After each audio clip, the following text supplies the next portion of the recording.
I maintain that truth is a pathless land and cannot be approached by any path whatsoever, by any religion, by any sect.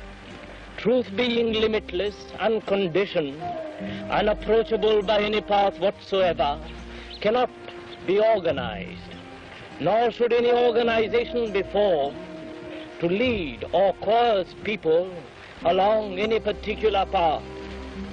First, understanding that, then you will see how impossible it is to organize a belief being purely an individual matter. You cannot, and therefore must not organize it. If you do, it becomes crystallized, dead. It becomes a creed, a sect, a religion to be imposed on others. That is what everyone throughout the world is attempting to do. Truth is narrowed down and made a plaything for those who are weak, for those who are only momentarily discontented. Truth cannot be brought down. Rather, the individual must make the effort to ascend to it. You cannot bring the mountain top to the valley. If you would attain to the mountain top, you must pass through the valley, climb the steeps, unafraid of the dangerous precipices. Organizations cannot make you free or develop the inner man. No man from outside can make you free, nor can organized worship, nor the immolation of yourself for a cause make you free. Therefore, I am not concerning myself with the founding of religions or new sects or the establishment of new theories or new philosophies. I am concerning myself with the only one essential thing, the true freedom of man.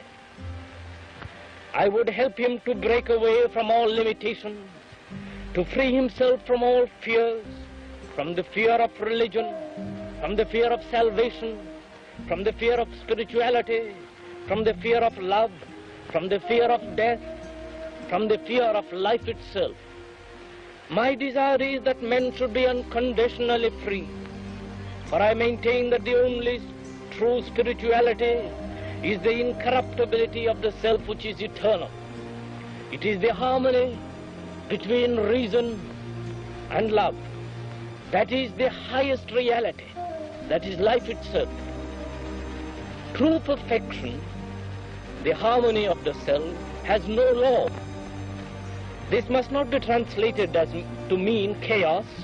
It is above all law and above all chaos, because it is the seed of everything, that from which all transformation arises and on which all things depend. If you desire the harmony of the self, in which is true, and that poise of the self in which is true creation, you must care for that self which abides in each and be concerned only with that self.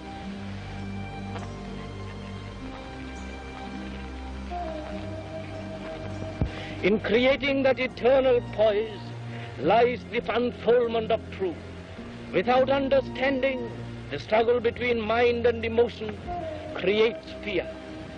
If you would establish that harmony, then worship, prayers, mediators, the seeking of comfort are unnecessary. You must come to it naturally, as the flower blooms of a clear morning.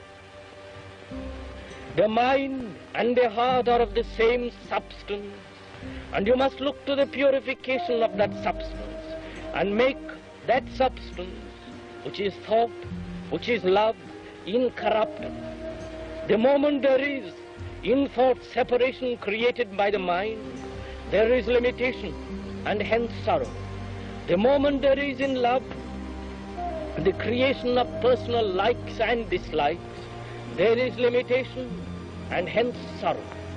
To make the mind and the heart of man free from limitation, free from corruption, is happiness, liberation, and truth.